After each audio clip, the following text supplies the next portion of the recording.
Il via libera dalla regione è arrivato, ora siamo in attesa di capire che ne sarà della nuova pediatria di Padova in sostituzione di quella attuale che ormai cade a pezzi.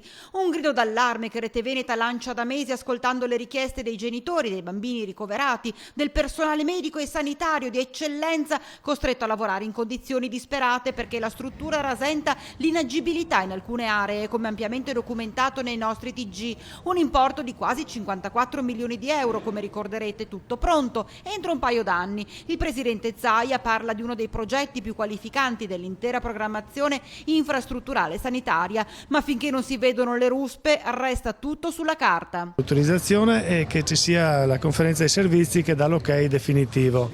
È un investimento molto importante, è una risposta importantissima per la medicina e per la sanità padovana.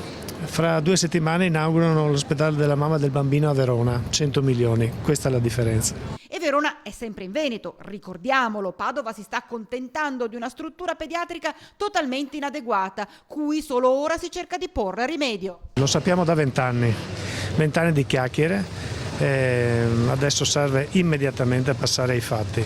Questa è la responsabilità della politica, a partire dalla regione e a partire dal sindaco di Padova, quindi è fondamentale che ci sia una risposta immediata.